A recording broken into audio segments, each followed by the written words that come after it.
నిషిక పెళ్ళాపడానికి ఇంత దూరం వెళ్ళి ఇలాంటి పిచ్చి పని చేస్తుంది అనుకోలేదు జగదాత్రి.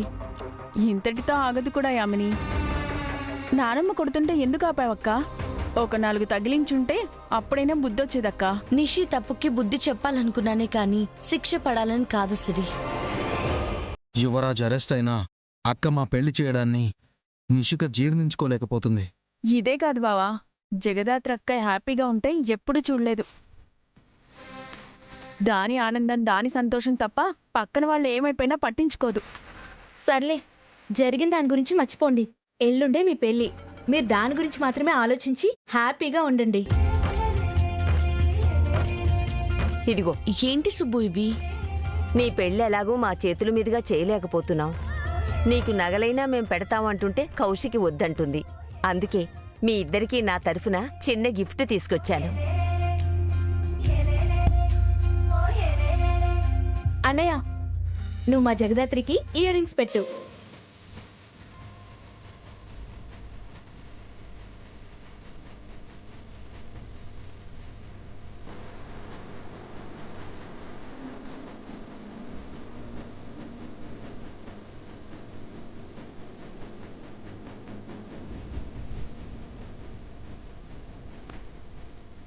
ఏంటి బావా, ఇయర్ రింగ్స్ పెట్టమంటేనే స్ట్రక్ అయిపోయా? రేపు పీటల మీద తాళైనా కడతావా, లేక ఇలానే చూస్తూ ఉండిపోతావా? చాలే ఆపవే.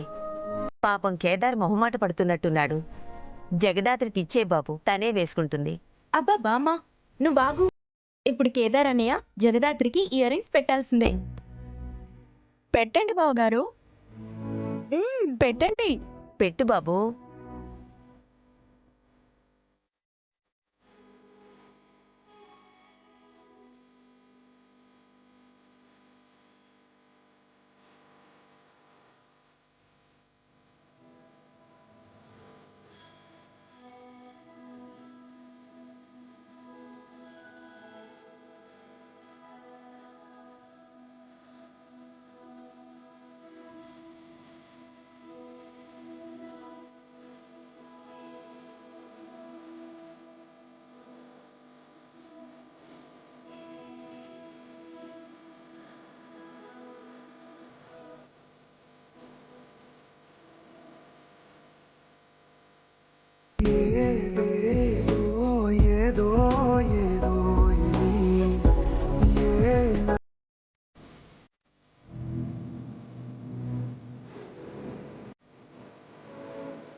ఇద్దరూ ఇలాగే చల్లగా ఉండండి.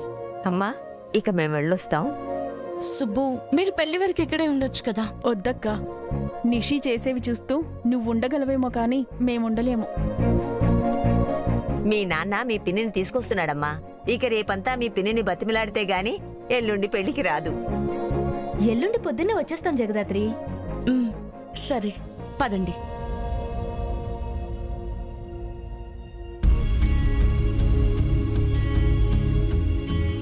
కీర్తి, ఇక ఆటలు చాలు, ముందు బ్రేక్ఫాస్ట్ చేయి. బ్రేక్ఫాస్ట్ ని స్కిప్ చేయకూడదు ప్లీజ్. తిను. వదినా, మీరుండండి వదినా. కీర్తికి నచ్చేలా యమ్మీ అండ్ హెల్దీ బ్రేక్ఫాస్ట్ నేను చేస్తాను.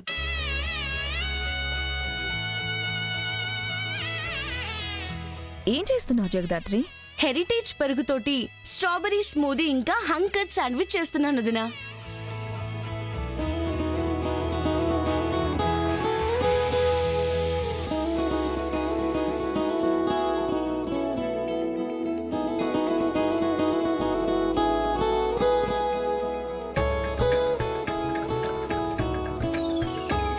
హెరిటేజ్ పెరుగు చాలా సూదింగ్ గా, రిఫ్రెషింగ్ గా ఉంటుంది.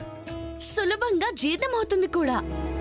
హెరిటేజ్ కర్డ్ బెస్ట్ క్వాలిటీ తాజా పాలతో దీన్ని తయారు చేస్తారు కాబట్టి బెస్ట్ క్వాలిటీ పెరుగు తయారవుతుంది. కావాలంటే మీరు చూడండి, కీర్తికి కూడా బాగా నచ్చుతుంది. చూద్దాం నువ్వు కీర్తికి తినిపించగలుగుతావో లేదో.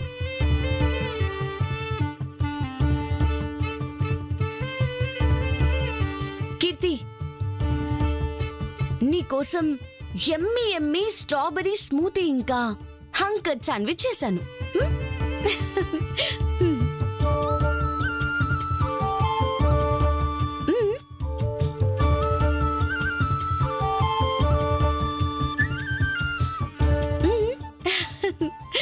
Thank you Jagadhatri. ఇంత కష్టమైంది కూడా చాలా సులభం చేశావు.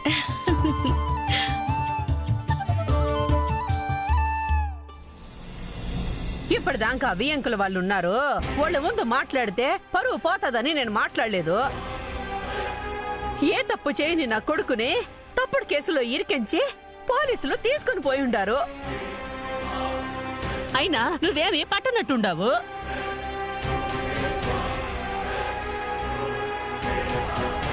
యువరాజుని ఎలా కొట్టారో చూశాక కూడా ఇంత సైలెంట్ గా ఎలా ఉంటున్నావు కౌశికి? సైలెంట్ గా ఏంది మరిది? ఈడ సంబరాలు చేసుకుంటా ఉంటే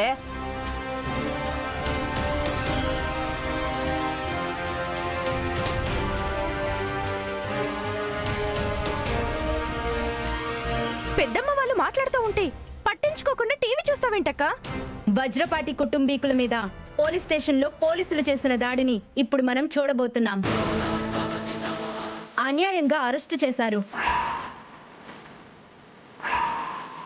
అక్రమంగా ఒక ఆఫీసులో దాచారు.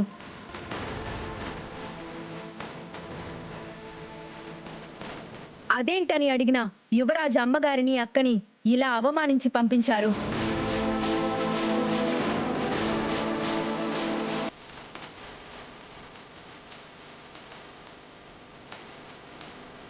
అసలు న్యాయ వ్యవస్థ ఏం చేస్తుంది? వజ్రపాటి యువరాజ్ని అలానే స్టేషన్లో ఉంచితే ప్రాణాలకే ప్రమాదమని వజ్రపాటి కుటుంబీకులు ఆందోళన చెందుతున్నారు.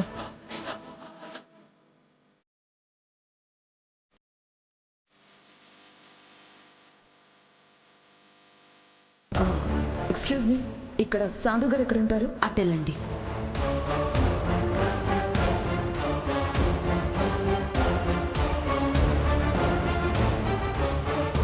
అమ్మా కౌశికి, అసలు ఈ వీడియో ఎక్కడి నుంచి వచ్చింది? ఈ న్యూస్ మన ఛానల్లో ఎలా వస్తుంది? ఆ వీడియో రికార్డ్ చేసింది నేనే. వేయమని చెప్పింది కూడా నేనే.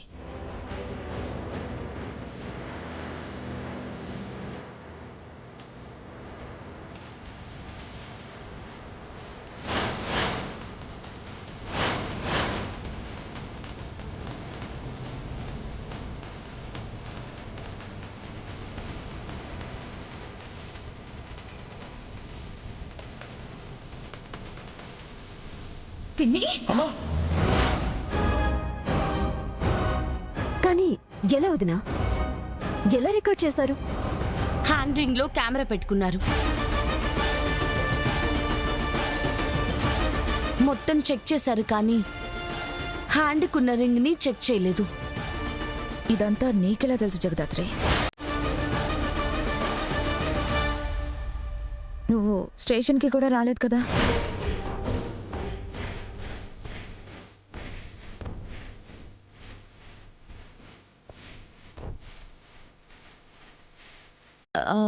వీడియోలో అన్ని మూమెంట్స్ కనిపిస్తున్నాయంటే ఖచ్చితంగా కెమెరా హ్యాండ్కుందనే అర్థమైంది.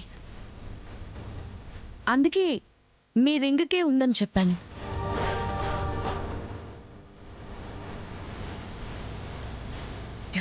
కరెక్ట్. ఫింగర్ రింగ్లోనే పెట్టుకెళ్ళాను.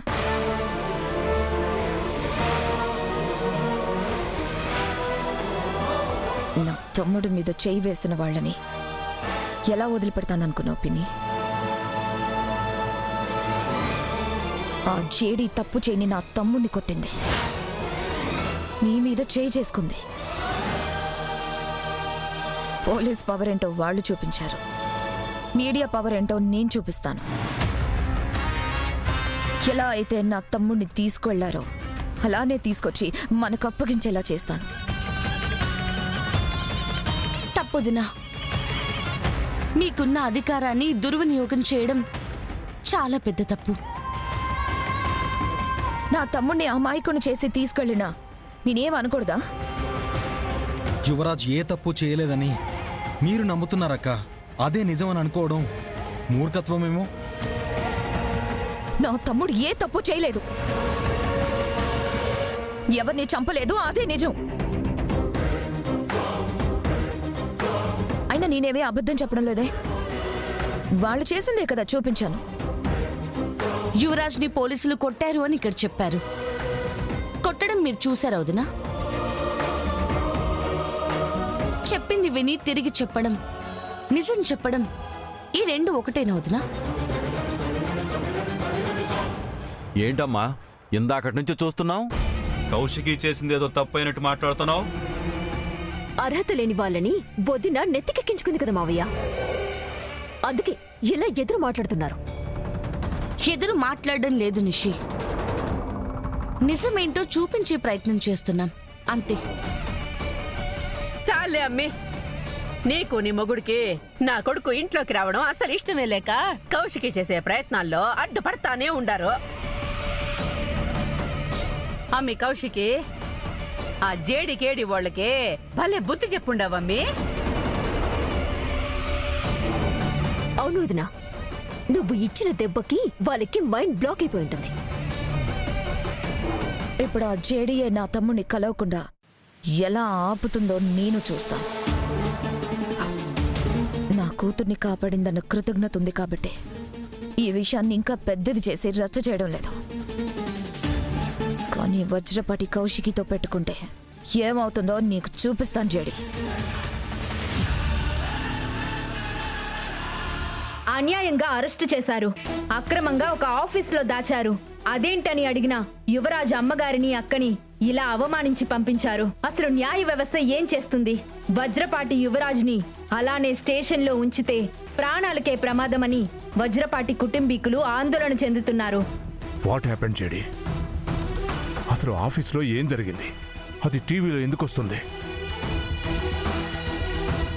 కేడి, నీ దగ్గర ఏమైనా ఎక్స్ప్లెనేషన్ ఉందా? Sorry sir. You guys should feel sorry. అసలు ఎంత పెద్ద ప్రాబ్లం తెచ్చిపెట్టారో మీకేమన్నా అర్థం అవుతుందా? ఓటమెరుగని సీక్రెట్ ఏజెంట్ జేడీని దాటుకొని కెమెరా ఎలా లోపలికొచ్చింది? సారీ సార్, కౌశికి వదిన గురించి తెలిసే మేం తనని తరువుగా చెక్ చేశాకే లోపలికి రానిచ్చాం సార్. కానీ కౌశికి వదిన రింగ్కి కెమెరా పెట్టుకుని వస్తారని అస్సలు ఎక్స్పెక్ట్ చేయలేదు సార్. ఎక్స్పెక్ట్ చేయాలి జేడీ. మన డిపార్ట్మెంట్లో తప్పులకి స్థానం లేదని నీకు తెలుసు కదా.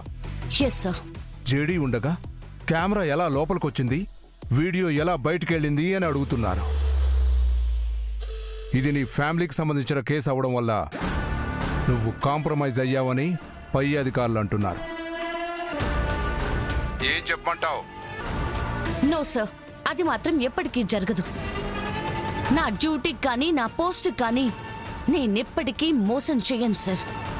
ఎందుకంటే ఇది నాకు ఉద్యోగం మాత్రమే కాదు, మా అమ్మతో నాకు మిగిలిన బంధం సార్. డ్యూటీ కోసం ప్రాణమిచ్చిన కావ్య కూతుర్ని సార్. ఎవ్వరి కోసం తల వంచను, న్యాయాన్ని అస్సలు వదిలిపెట్టను. నీ గురించి నాకు తెలుసు జేడీ, కానీ మిగిలిన అధికారులకి ఇవన్నీ నేను చెప్పలేను కదా. వెంటనే యువరాజుని కోర్టులో ప్రొడ్యూస్ చేయమని చెప్పారు. సార్, ఇప్పుడు గాని మనం యువరాజ్ని కోర్టులో ప్రొడ్యూస్ చేస్తే వెంటనే బెయిల్ ఇచ్చి తీసుకుని వెళ్ళిపోతారు సార్. ఒక్కసారి యువరాజ్ బయటికి వెళ్తే లెక్కలన్నీ మార్చేస్తారు సార్. మీనన్ కూడా చాలా జాగ్రత్త పడిపోతాడు సార్. యువరాజ్ మండే వరకు మన కస్టడీలో ఉంటే చాలు సార్. ఈ ఒక్కరోజు పర్మిషన్ తీసుకోండి సార్. నా చేతిలో ఏం లేదు జేడీ. యువరాజును వెంటనే కోర్టులో ప్రొడ్యూస్ చేయమని ఆర్డర్స్ వచ్చాయి. కోర్టులో ఈ కేసును కూడా మూవ్ చేస్తున్నారు. కౌశికి తనకున్న పలుకుబడి అంతా చూపించింది. కౌశికిని దాటుకుని మనం యువరాజుని మండే వరకు కస్టడీలో ఉంచలేము. సో ఇప్పుడే వచ్చి యువరాజును కోర్టుకు తీసుకుని వెళ్ళండి. See you in the office. Sir నా దగ్గర ఒక ప్లాన్ ఉంది సార్. కొంచెం రిస్కే, కానీ ప్లాన్ చేస్తే ఇప్పుడైనా డ్యామేజ్ కంట్రోల్ చేయడంతో పాటు యువరాజ్తో మనకున్న పని కూడా అయిపోతుంది సార్. What's the plan?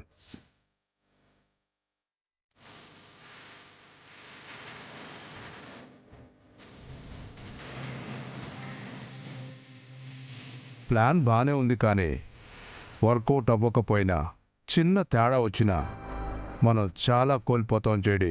ఈ మిషన్ సక్సెస్ అవుతుందని నేను కాన్ఫిడెంట్ గా ఉన్నాను సార్.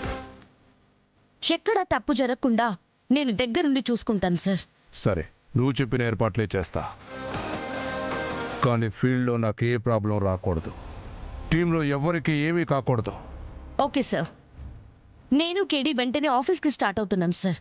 ఓకే, ఆఫీస్లో కలుద్దాం. జై హింద్ సార్. జై హింద్.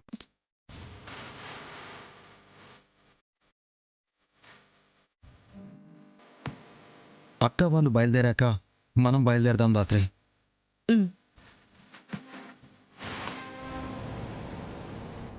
హలో మూర్తి గారు. అవునా, సరే అండి, నేను ఇప్పుడే వస్తాను. చెడి, నేనిచ్చిన స్ట్రోకే ఒక అడుగు వెనక్కి వేశావన్నమాట.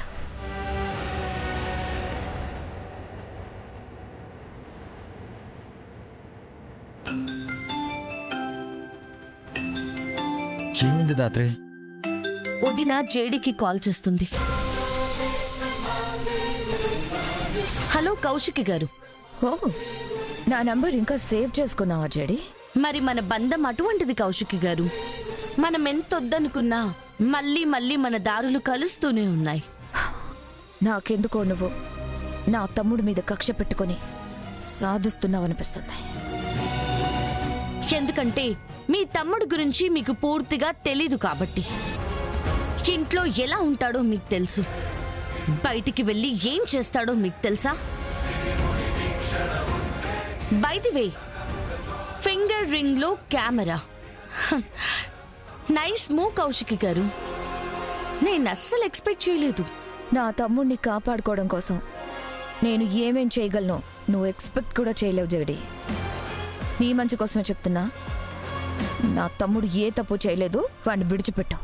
అది చెప్పాల్సింది మీరో నేనో కాదు, కోర్ట్. నీ ఆఫీస్లోనే నిన్ను ఓడించా, ఇక కోర్టులో ఓడించలేనా?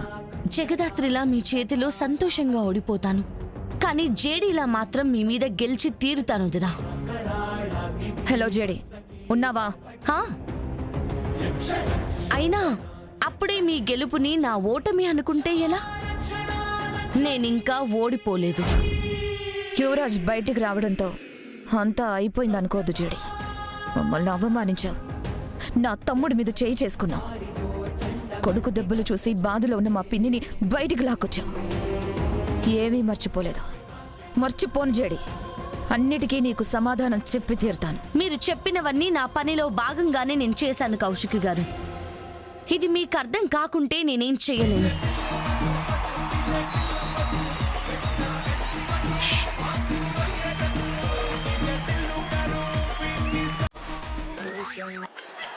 నువ్వు అబ్బాయి దగ్గర నుంచి అమ్మాయిని కాపాడాలి, ఆయన నీ దగ్గర నుంచి అమ్మాయిని కాపాడుతున్నాడు.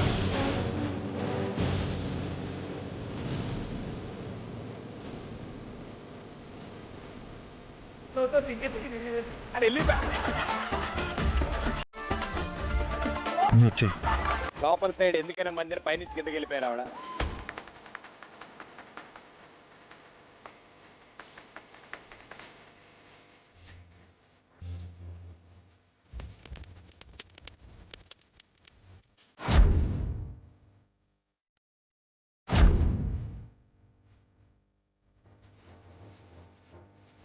Hello hello hello.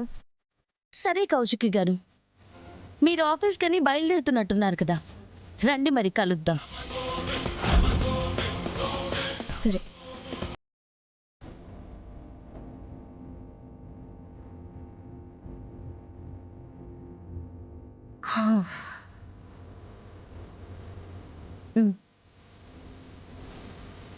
బాబాయ్, పిన్ని, నిషిక.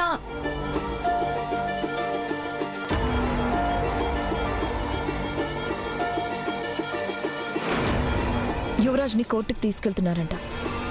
మనం ఆఫీస్ దగ్గరకు వెళ్ళి యువరాజ్తో కలిసి కోర్టుకు వెళ్దాం. పదండి. సరే కౌశికి. అమ్మే నేను మీతో వస్తాను. నేను కూడా వస్తాను వదినా. నిషి, నువ్వు ఇంట్లోనే ఉండు. మేము వెళ్ళి యువరాజ్ని తీసుకొస్తాం. అది కాదు వదినా. ప్లీజ్ నిషి, ఈ ఒక్క విషయంలో అయినా నేను చెప్పినట్టు విను. పదండి పిన్ని. పదండి.